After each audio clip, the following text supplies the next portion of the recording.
indigenous multipurpose tree species on which I have to ID the variation in seedling and seed morphology, and this could be one of my paper to the PhD studying at UI.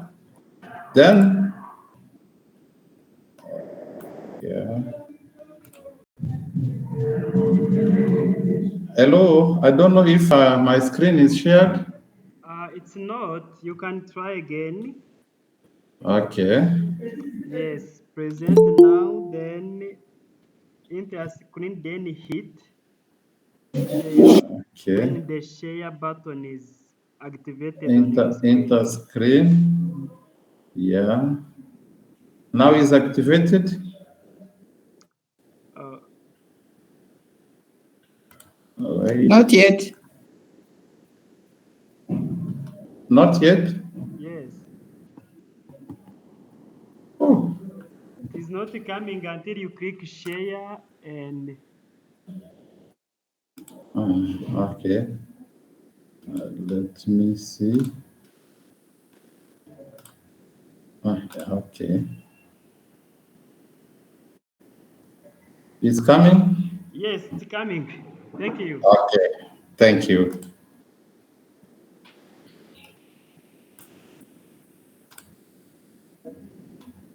Okay. It's clear. Now it's good. Okay. Okay. Thank you. As I said, I'm going to present my preliminary research on variation in seed germination and seedling morphology of indigenous multipurpose tree species in Albertine Rifts, the case of eastern of DRC. As Vena said, I'm a Bulonvu Franklin, PhD student in year 2 in the biology department in College of Science and Technology at UR. First of all, I'm going to present my research highlights, and there I make my trial with 8 species. And among those 8 species, 3 species, I soaked some seed in lukewarm water, and other seed I put it in a nursery without soaking them. So soaked seed from 7 species started germinated in a large percentage that non-soaked. Seedlings of Carapa grandiflora were tallest species in both seed provenance. Bridelia micrantha invested in stem and leaves in Kauzi Biega at all harvests. And at the second harvest, Carapa from Itombo invested more in leaf as shade-tolerant species. Why indigenous tree species or indigenous multipurpose tree species are important? Yes, because they provide us multiple benefits to us as human. They are better adapted to the local environments, conditions, but the gap, little is known on how to cultivate them. Therefore, the current research aims to investigate variation in seed germination and seedling morphology of some selected indigenous multipurpose trees. In the present study, 8 EMT were investigated, including 3 light demanders, which are Bridelia micrantha, Prunus africana, and Dantoxylum gilleti, and 5 shade bearers, which are Carapa grandiflora, Uapaca guineensis, Atandophragm excelsum, Ocotea usambarensis, and Lebrunia boucher. Seed were collected from 2 mountain, means Itombo and Kauzi Biega. For each species, 75 seed were soaked in lukewarm water for 24 hours, and 75 were not soaked. Soaked and not soaked seed were sown in a nursery, and there was no fertilizer or pesticide which was applied for seedling or growth. Seedlings were irrigated every evening during the long dry season and twice a week during the short dry season. In general, socked seed from 7 species studied germinated in large percentage than no pre-treated seed, except for Lebrunia boucher, seedling of Karapa from Itombwe, growed faster than those from Kauzi Biega, but Bridelia micrantha from Kauzi growed faster than of Itombwe. So, 40 weeks after germination, for biomass allocation, 20 weeks after germination, Karapa grandiflora from Itombwe stored mainly in leaves compared to those from Kauzi Biega. Bridelia micrantha from Kauzi Biega stored preferably in steam than those of Itombwe. And 4 weeks after germination, again, Karapa from Kauzi Biega stored in leaves than those from Itombwe, but Bridelia micrantha from Kauzi stored more compared to those from Itombwe. In general, cultivation and domestication of EMT in Itombwe and Kauzi Biega requests prior pre-treatment of seed, and it is advisable to adopt Bridelia micrantha and Karapa grandiflora as EMT due to its larger germination rate and its ability of fast growing. So, as I told before, it's important to domesticate EMT or indigenous multipurpose trees. Why? Because they have a greater impact on farmers' well-being than exotic species. They fulfill at least one traditional or cultural human need, such as living fence or windbreak, or use in alley cropping system for fodder or soil fertility restoration. Biodiversity restoration, fruit and nut supplying. Despite their multiple benefits, the use of EMT in agroforestry is often hampered by the lack of information on cultivation techniques. And the other gap is little has been done in the Abertin Rift, despite Rwanda and Burundi being the two of the country with the highest restoration potential. They have a higher restoration potential, but they make reforestation by using exotic rather than indigenous. In the Abertin Rifts, most species incorporated in agroforestry are exotic. Example, eucalyptus. It is a case in Rwanda, Burundi, and some part in eastern of DR Congo. And these are promoted for the use as a firewood. In DRC, the case is the same because in agroforestry, is common practice by the farmer. Trees which are mixed with crops are exotic rather than indigenous. Means the same problem is common in Rwanda, Burundi, and the DR Congo. That is the reason why my study aimed to investigate if there is difference in seedling growth, morphology, and the biomass allocation among some indigenous multipurpose tree species highly valued, which could be introduced in agroforestry system in eastern of DRC, even the case in Rwanda and Burundi. And why I choose only the 81 previously stated? Because there was a research made in Kauzi Biega and Itombwe Mount, and the farmers proposed some important EMT that I investigated in this study. The selected species include 3 light demander, as I told before, Bridelia, Prunus africana, and Xanthoxylum gilleti, and 5 shade tolerant, Wapaka guinensis, Ocotea ostambarensis, Atondophragma excelsium, Karapa grandiflora, and Lebrunia boucher. So, following Tauhinganayo, I hypothesized that light demanders species will grow fast, invest more in their stems, while shade bearer or shade tolerant species will grow slower and invest more in their leaf. That is my hypothesis.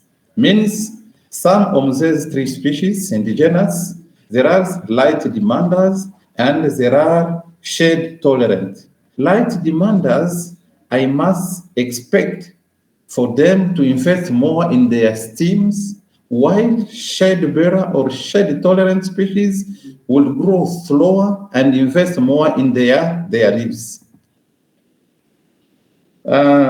For seed collection sites, as I said previously, seed were gathered in two different sites, Kauzi-Biega National Park and Itombo Natural Reserve. In Itombwe, seeds were gathered in the sub-montane rainforest near Mwana River and surrounding degraded forests. In Kauzi-Biega, because it is a national park, access is restricted, nothing can be gathered.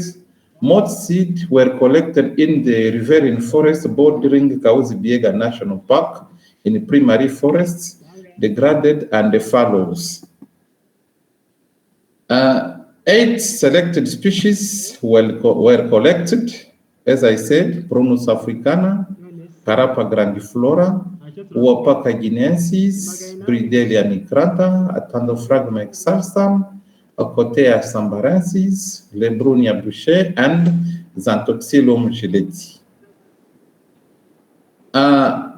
About every 4 weeks, I took 3 morphological characteristics were recorded from 10 germinated seedlings of each species.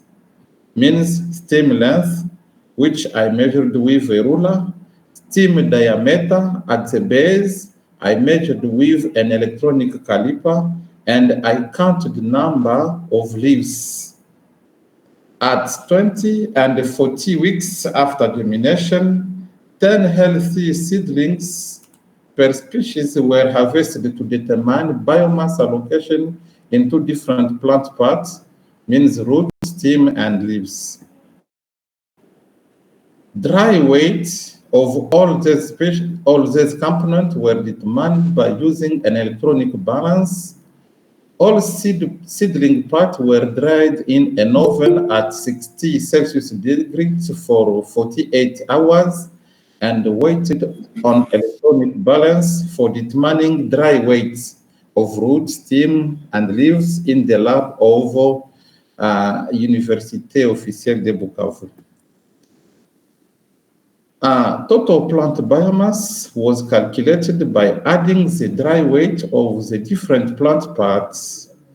Relative growth rate was estimated as follows: RGR equal Neperian logarithm of total plant biomass 2 minus Neperian logarithm of total plant biomass 1 over time 2 minus time 1, with t the time since germination in days, and the subscripts 1 and 2 refer to weeks 20 and 40 respectively. Specific root length was calculated by dividing total root length by root dry weight. Leaf weight ratio was calculated by dividing total leaf dry weight by total plant biomass. Root weight ratio, RWR, and stem weight ratio, SWR, were calculated accordingly. Data were statistically analyzed by using R software version 4.2.1 and especially analysis of variance ANOVA. Effects were considered statistically significant at P under than 0.5. What was my result? First, according germination versus treatment. In general, there was significant difference according seed provenance, site, and treatment on germination rate. What does it mean? Means seed from Kauzi Biega and seed from Itombwe. When I applied treatment to soak them in a lukewarm water, seed from Kauzi Biega and seed from Itombwe, there was a significant difference. Soaked seed from Kauzi Biega germinated in a larger percentage than those from Itombwe, with respectively Bridelia micranta and Euopaka guinensis, 73%, Atandophragma excelsum, 72%, and Prunus africana, 71%. Whereas in Itombwe, germination rate was under 70%. As you can observe, Carapa grandifolia, the first one, 68%, Xanthoxylum gileti 63%, and Euopaka guinensis 62%. In all seed provenance sites, treatment did not affect germination of Lebrunia and Xanthoxylum gileti. Means in Kauzi Biega and Itombwe, there was no effect to the treatment on germination of these two species. According morphological variation, there was a slight difference which was recorded for seedlings from Itombwe compared to those of Kauzi Biega. For height, for example, which was estimated in centimeter, Carapa grandiflora 53.8%, Bridelia micranta 39.3%, and Anthophoragma excelsum 35.6% to seedlings from Itombwe. For those in Kauzi Biega, means those in Kauzi Biega was somehow tallest compared to those in Kauzi Biega. For stem diameter, which evaluated in centimeter, Atandophragma excelsum 2.6, Bridelia micranta 2.3, and Euopaka Ocotea sambarensis 1.9 for Itombwe, and Bridelia micranta 2.3, and Carapa grandifolia 1.6. According number of leaves, we see clear Bridelia micranta, Xanthoxylum gileti, and Atandophragma excelsum in Itombwe, which had a high number of leaves compared to species from Kauzi Biega, Bridelia micranta, Carapa grandiflora, and Atandophragma excelsum in Kauzi Biega. According to biomass allocation to the first and second harvest, at the first harvest, means 20 weeks after germination, in Kauzi Biega, the investment in grains of top 3 species were as follows. In root, the first one was Carapa grandiflora with 7.5 gram, Bridelia micranta 6.2, and Atandophragma excelsum 5.3. In stem, Bridelia micranta 16.4, Carapa grandiflora 13.9, and Atandophragma excelsum 12.0. And in leaves, Atandophragma excelsum, Carapa grandiflora, and Euopaka guinensis. This was the result at 20 weeks after germination in Kauzi Biega. But in Itombwe, top 3 species were slightly different, with in roots, Carapa grandiflora, Xanthoxylum gileti, and Euopaka guinensis. In stem, again, Carapa grandiflora, Bridelia micranta, and Prunus africana. And in leaves, Carapa grandiflora, Euopaka guinensis, and Bridelia micranta. As you can observe, there is no clear growth of Carapa grandiflora in Kauzi as in Itombwe. However, total plant biomass of whole seedling were higher for seedling from Itombwe, 136.1 grams, than those from Kauzi Biega, 105.5 grams, with a mean respectively of 13.1 in Kauzi and 17.0 gram in Itombwe. At the second harvest, means 40 weeks after germination, in general, biomass allocation were different from the first harvest. Seedlings from Kauzi Biega invested more than seedlings from Itombwe. Means it became a contrary. From the first harvest, seedlings from Itombwe soared more than seedlings from Kauzi Biega. But as a second harvest, the trend was different. In Kauzi Biega, for instance, Bridelia micrantha, Atandophragma excelsium, and Carapa grandiflora were the top 3 species for investment in roots. In stem, it was somehow Bridelia micrantha, Carapa grandiflora, and Atandophragma excelsium. In leaves, the trend was the same: Bridelia micrantha, Carapa grandiflora, and Atandophragma excelsium. The investment of Itombwe seedlings were in roots, Xanthoxylum gileti, Atandophragma excelsium, and Bridelia micrantha. In stem, Wapaka guinensis, Xanthoxylum gileti, and Carapa grandiflora, and in leaves, Carapa grandiflora, Bridelia micrantha, and Wapaka guinensis. Then, total plant biomass too was higher in seedlings from Kauzi Biega, 204 grams, than those from Itombwe, 175.4 grams, with a mean respectively of 25.6 grams and 22.2 grams. So, these were my results. What I expected. According to the treatment versus germination, in my case, treatment did not affect germination of the Xanthoxylum gileti and the Lebrunia boucher. So I asked myself why. Then there was another study in Kenya. Okeyo made a germination of Xanthoxylum gileti. He treated the seed with soap solution, means 10% of hydroxide sodium. The process contributed to the removal of oily seed coats and increased the germination capacity at 9%.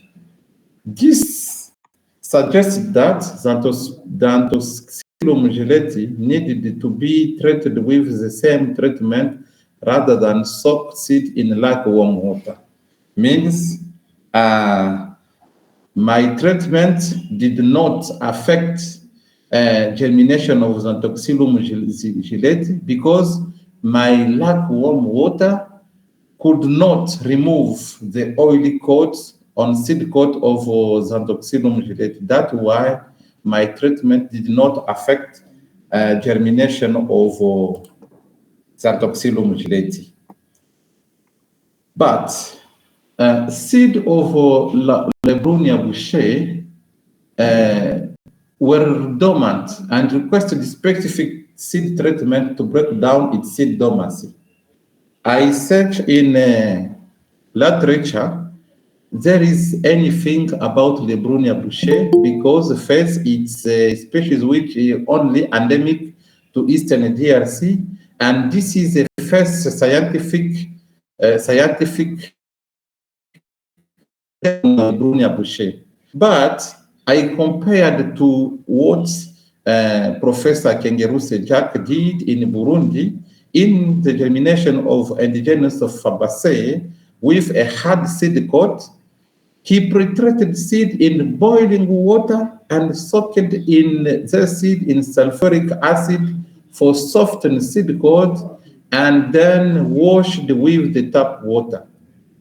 And I expected The same pretreatment could be applied to the seed of Lebrunia boucher for speeding its germination. Why? Because the seed coat of Lebrunia boucher is tough, is very hard. And I expected if we use the same seed treatment as Kangerute, the result could be different as I obtained to my seed treatment. According to Baskin and Baskin 2004, they said seed with a median length of germination of more than 13 days are considered to be dormant according to their dormancy classification. In my case, with Lebrunia boucher, Lebrunia took 7 months for germination. This suggests that Lebrunia needed specific seed treatment for first breakdown its seed dormancy and its seed coat. Maybe if we can use the same approach with Kangerute, things could be differently. About seedling morphology, of Bridelia micranta from Kauzi Biega and Itombwe growed fast. This suggested that the species is a light-demanding species because Bridelia micranta from Kauzi Biega and Itombwe growed fast more than other seeds. And this induced me to say that Bridelia micranta is a faster growing species or light demanding species. But Carapa, a shade bearer or shade tolerant, growth like light demander species. It means the same growth of Carapa and Bridelia was somehow same, but Bridelia micranta is a light demanding species, whereas Carapa grandiflora is a shade bearer, a shade tolerant species, which could not grow like Bridelia micranta. So, following Porter, light demanding species would have steam properties associated with a high water transport capacity and a fast growth. Light demanding or tall species are indeed characterized by fast growth and steam trade that facilitate fast growth. That's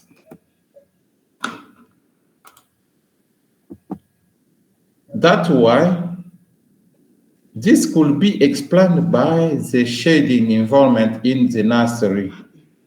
Means Carapa growed fast as Bridelia micranta because there was a shade environment in the nursery, and this facilitates Carapa to grow fast. If the experiment could last long out the nursery and exposed to plenty sunlight, growth of Carapa grandiflora could be slowed by the external conditions and growth as shade bearer or shade species. That is the reason why, if my experiment could last long, Carapa will decrease on plenty sunlight. About the plant biomass, in Kauzi Biega, as I said before, Bridelia micranta, Carapa grandiflora, and Attendophragma excelsum, they stored in steam. However, in Itombwe, it was Carapa grandiflora, Xanthoxylum gilleti, and Bridelia micranta. The investment in leaf were different. Seedling from Kauzi Biega invested more at the second harvest. Those of Itombwe invest preferably at the first harvest. That's why it is interesting for seedling of Xanthoxylum gilleti from Itombwe, which is a light demanding species, invested more in steam. This was not in Kauzi Biega, unfortunately. Remember our hypothesis, light demanding species will grow fast, will invest more in their steam, whereas shade bearer or shade tolerant species will grow slowly and invest more in their leaves. But seedling of Xanthoxylum gilleti from Itombwe they confirmed our hypothesis. But those from Okauzi Biega, unfortunately, they grow differently. So following present results, Bridelia micrantha seedlings from Okauzi and Itombo, which is a light demander, invested more in stems. This accepts our hypothesis. Light demander species with a fast growing in its early development. However, our hypothesis was not accepted for the investment of Acanthophraga excelsium and the Carapa grandiflora seedlings from Okauzi Biega and Itombo in steam. As a shade tolerant shade bar, they could less invest in the steam. And they could less invest in the steam, but they invested in the steam. As I said before, this must be the reason why they are in a shade environment in the nursery. But if they are plenty on the sunlight, the trend will be another. So, what I returned as a conclusion, in general, 7 species germinated more among 8 EMT from Okauzi Biega. Top 3 best germinated seed were Bridelia micrantha, Uopaca guinensis, and Carapa grandiflora, with over than 70% for seedlings in Okauzi Biega. But in Itombwe, top 3 germinated seed were Carapa grandiflora, Xanthoxylum gilleti, and Uopaca guinensis. Seed treatment with lukewarm water did not affect germination of Lebrunia and Carapa grandiflora. Seed of Lebrunia boucher presented a low germination rate and took 7 months for germination. This was partly due to its hard seed coat and dormancy needed. The species needed specific treatment, seed treatment.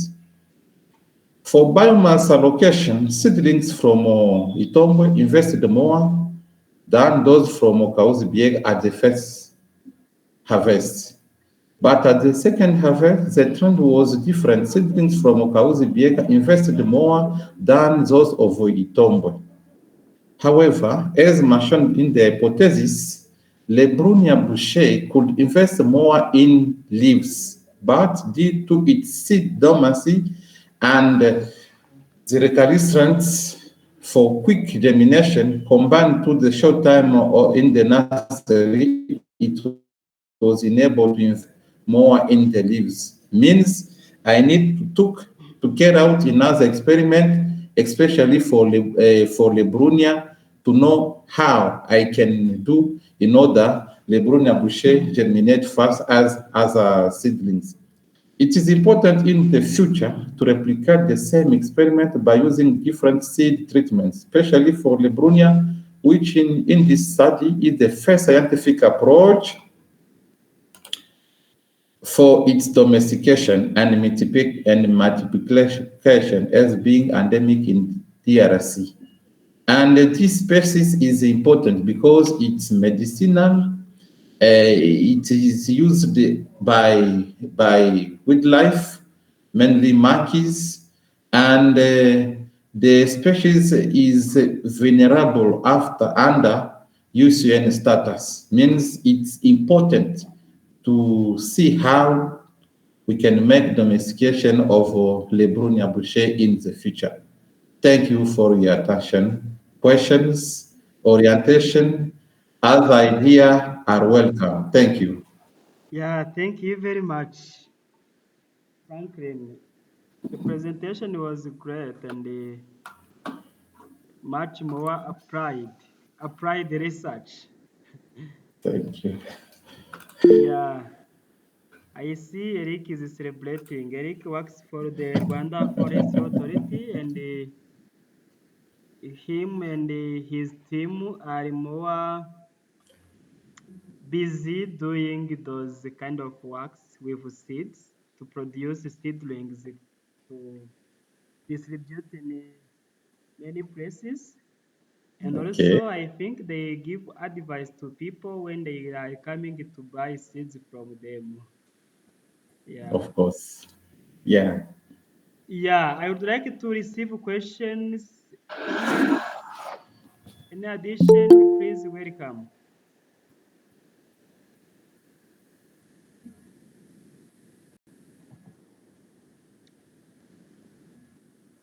Question, comment?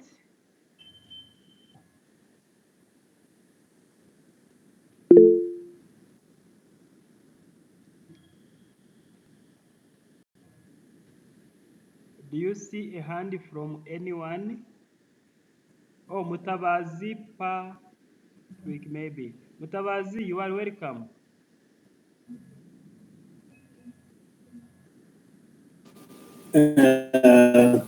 Thank you for the floor. I would like just to thank my friend Franklin.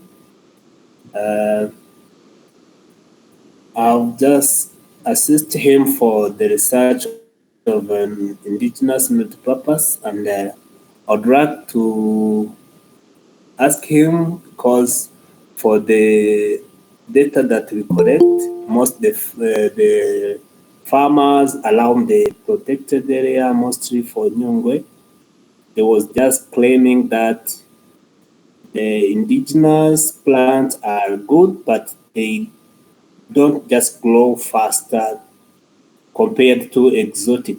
And the question is that what condition, how, which manner that can be adopted just to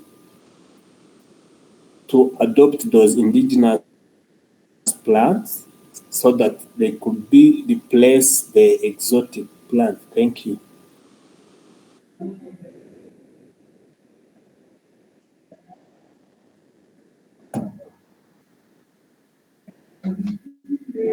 Okay. Vena, I can reply, or there is another question? Or you? You can reply. I don't see any hand in the air. Other questions Okay. will come after. Okay. Okay. Thank you, Patrick, and my greetings to you. Yes, you assisted me in my research in Rwanda around the Nyungwe National Park. Means this is a result of kind of research we carried out in the DR Congo in 2019. And then after, I will present the same for Rwanda. And if it will be possible, I will replicate, I will make the other experimental study in Rwanda for this EMT said by farmers around Nyungwe National Park.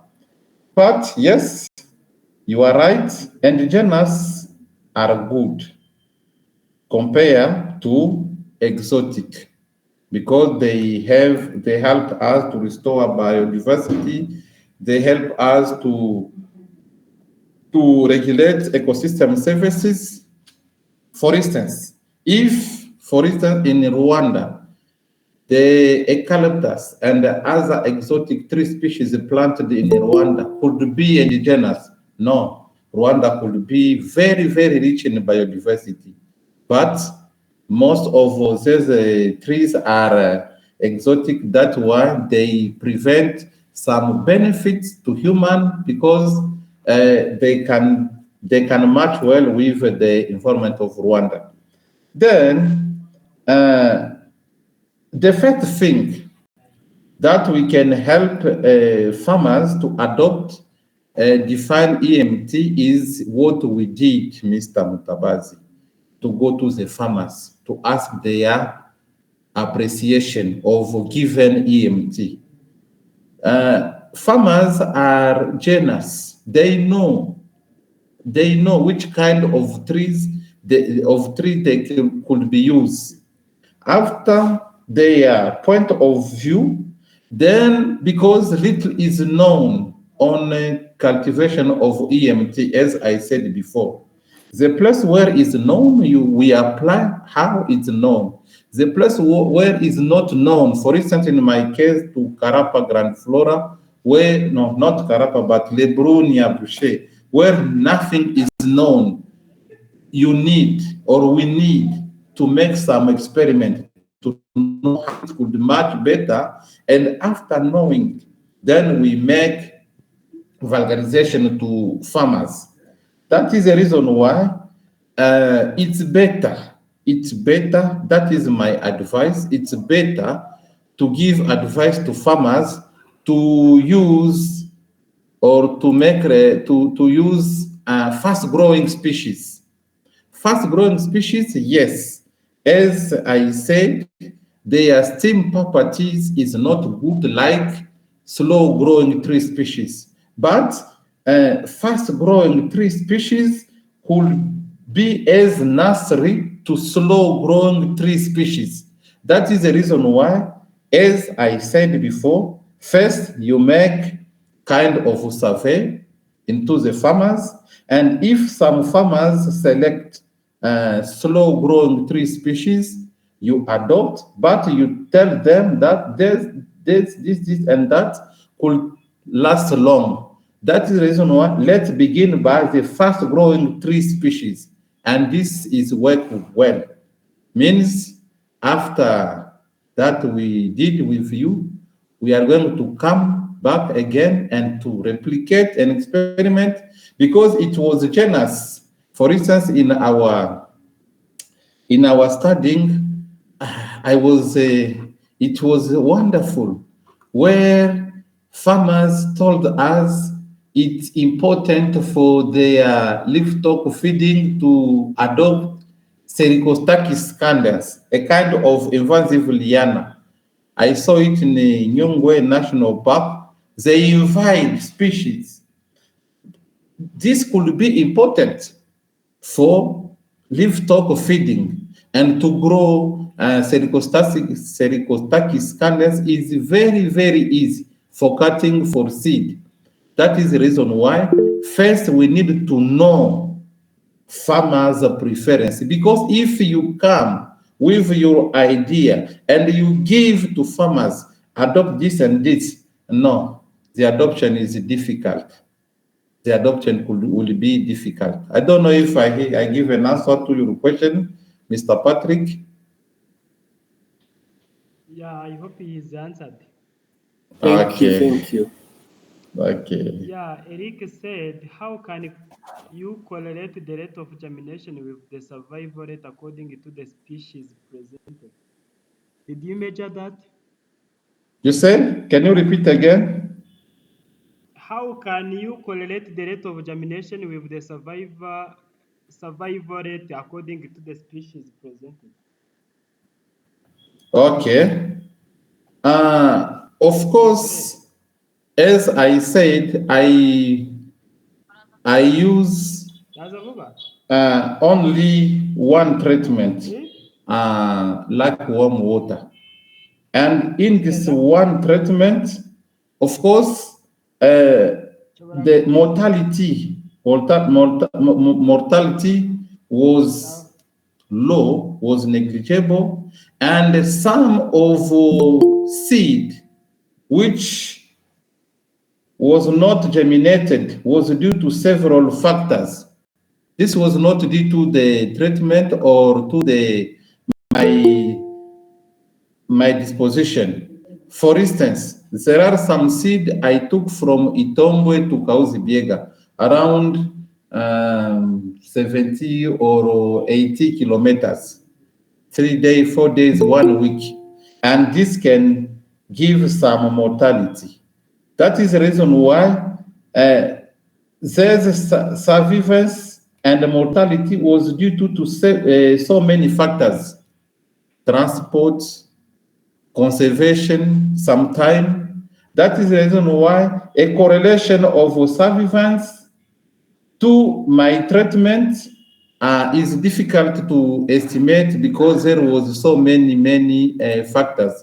But as I told in my presentation, 70% of seed gathered in Kauzibiega, no, not 70%, yes, 70% of seed gathered in Kauzibiega, there was germination of 70%. But for seed gathered from Itombwe, their germination was under 70%.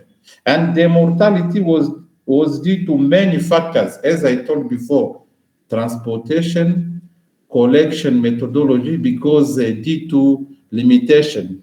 In this country, it's not like in Rwanda where I'm doing my PhD. There are some equipment, but in this country, sometimes I use bags which are not suitable, transportation, road state, and so many factors. But I hope if I will have the chance or this opportunity to make the same experiment in Rwanda, knowing laboratory at UR, I think I could study very well death factor, survivance, mortality, and so on. But in Congo, I was limited by so many factors. As I said, road, I don't know, equipment, and so many factors. But unless this is a kind of preliminary result which can help some researchers to know how seed can germinate, which are kind of seed which are fast in germination, which kind of seed which are fast on this, on that. But I recorded mortality and survivance. But in most of my seed collected,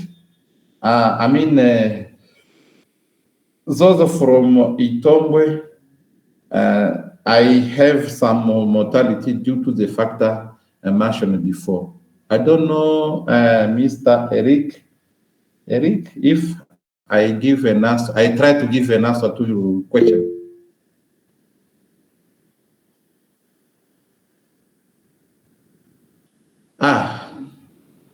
Okay. There is another question.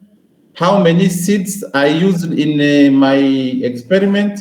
I think I said it. Per species, I use 150 seeds.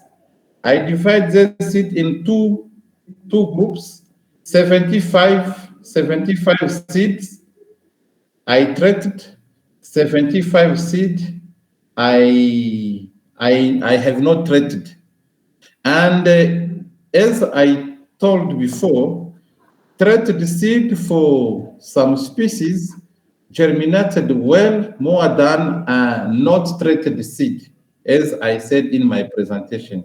Means per species, I took 150 seeds.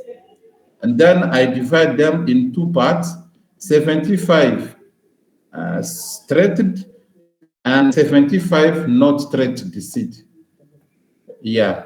And treated seed germinated more than not treated seed. And my treatment consisted of soak seed in lukewarm water during 24 hours.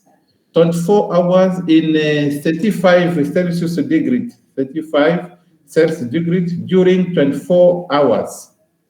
And as I said before, there are two kinds of seed species, Xanthoxylum gelati and Librunia boucher, which were not affected by the treatment.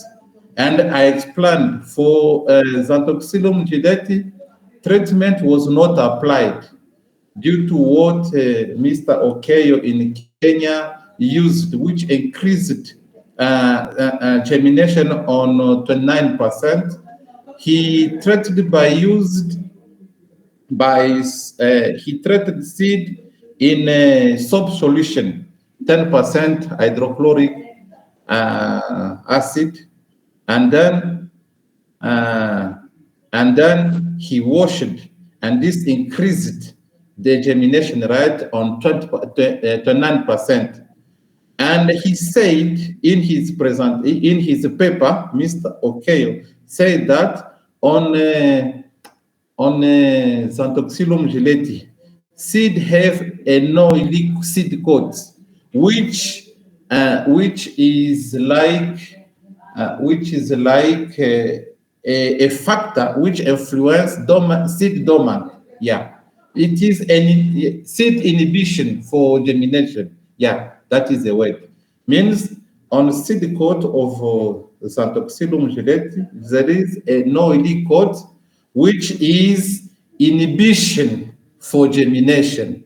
Then treatment by using soap solution will remove the oily coat, and this will increase germination rate. That is for Xanthoxylum gilleti. But in my case, I used only water. And using water can't remove the oily coat. But for Lebrunia, as I said before, Lebrunia needed special seed treatment. First, dormancy, and it had seed coat. That is the reason why in the discussion I said it's better to use the same approach as Kengeruse in Burundi. He used on Fabaceae, some of Fabaceae we've had seed coat. He boiled seed in water, he boiled seed, and then after he poured them in a hydrochloric solution, sulfuric acid, and then this soft and this will help that the seed germinated fast. I think there is another question. Okay, Mr. Eric, how many seeds? Just respond. Francois, what is the average time used for the germination in the nursery? Thank you, Francois. There are some seeds after 1 month. 1 month they germinate. For instance, Bridelia micrantha,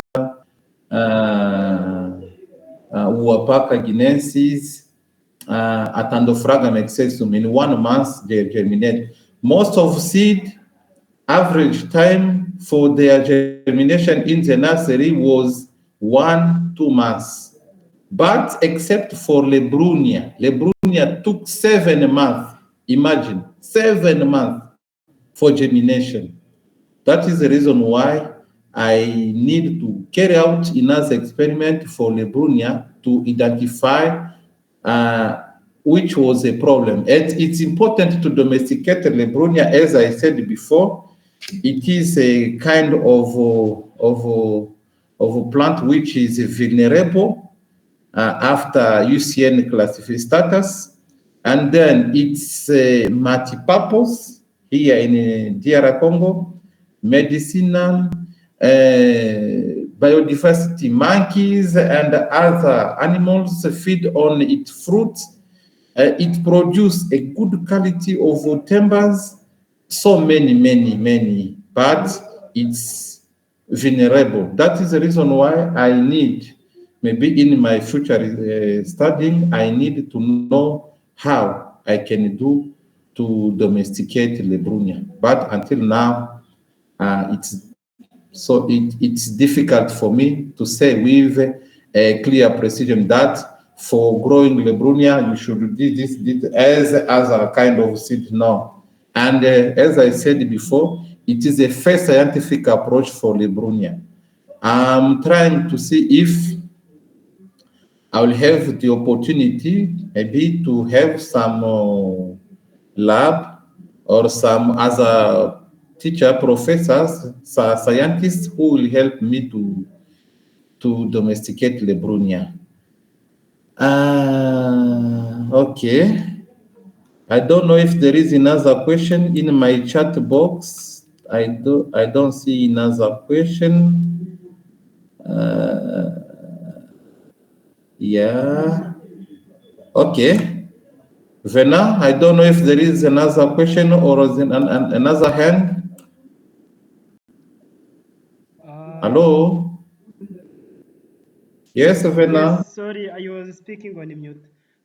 Okay.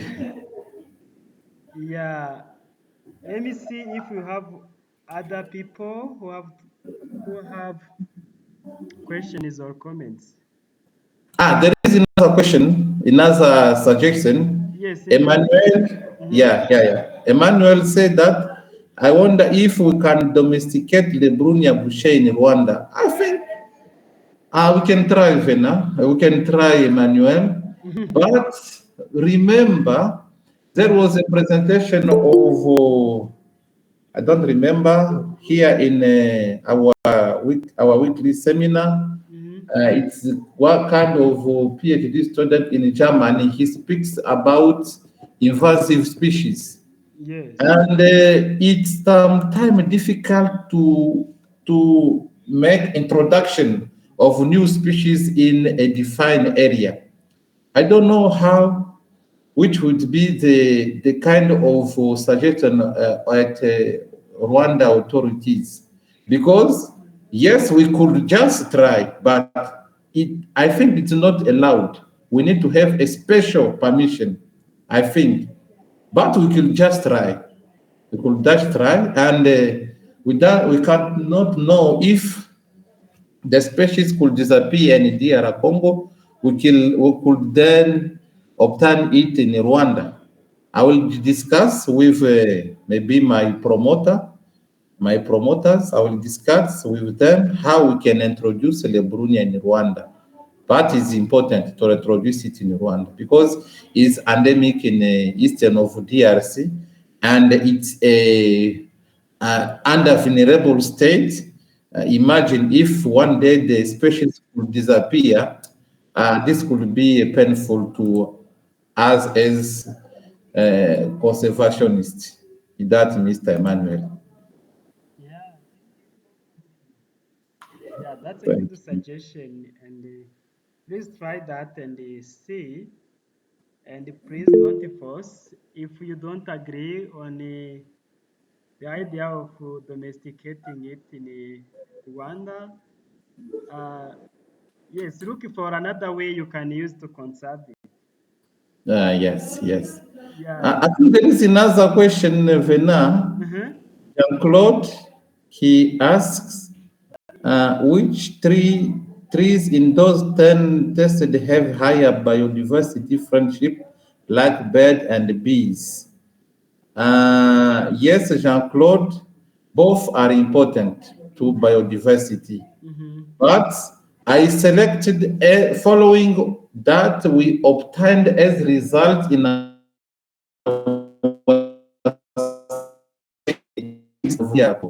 Wapaka guinensis is a kind of tree which hosts edible caterpillars.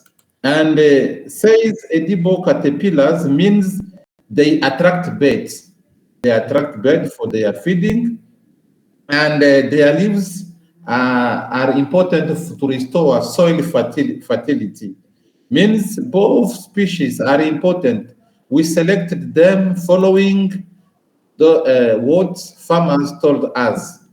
And both, I think, are important for biodiversity. Even Carapa, Lebrunia, Prunus. Prunus is important because it is a strong medicinal plant. It cure around 10 disease. For instance, prostatitis, malaria, so many kind of disease. If Prunus africana is grown, it can become a source of cash income. I think it's important.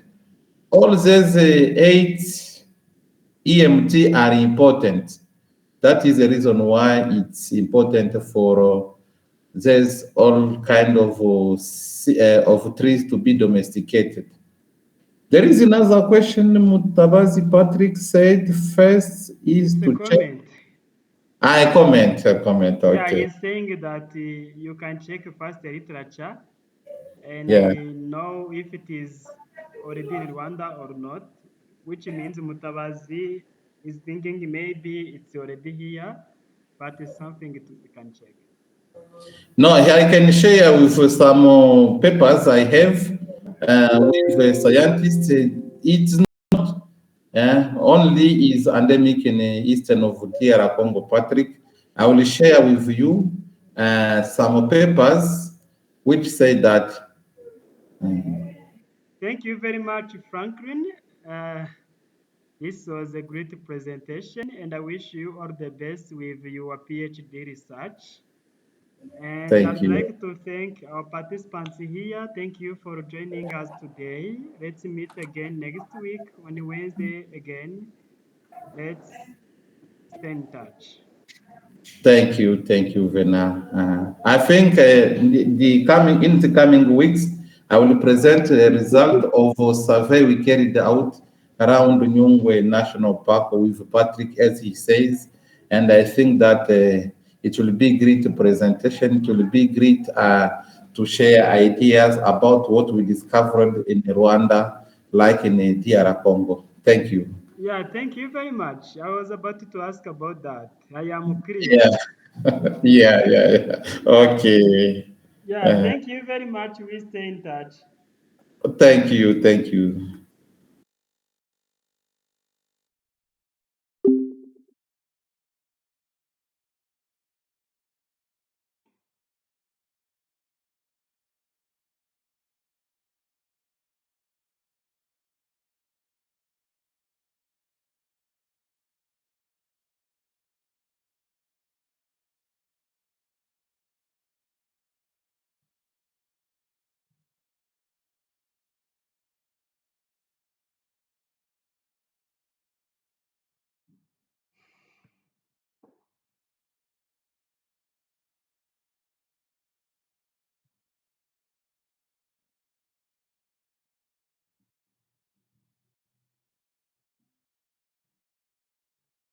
Yes, wangu.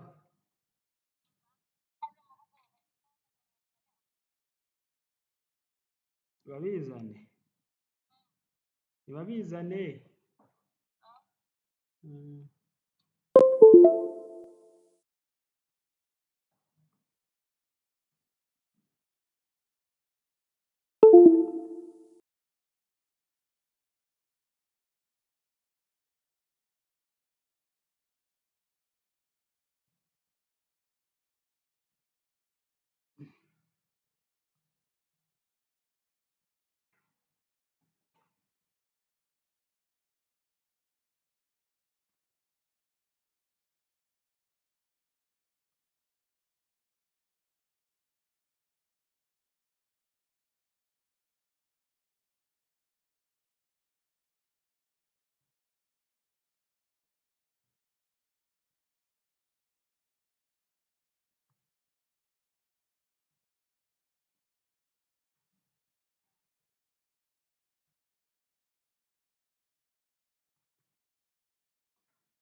Yes, Tassie.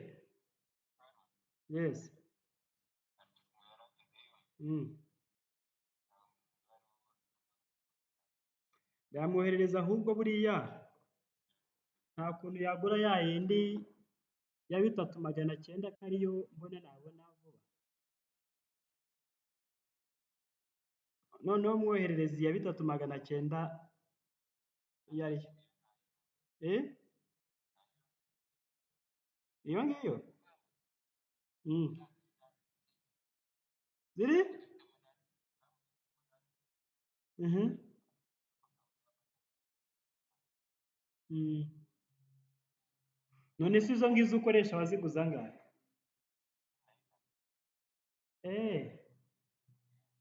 Cyagiye nari nakohereje 3,900 wangu. Uzi ko wasanga wari wambeshye mana.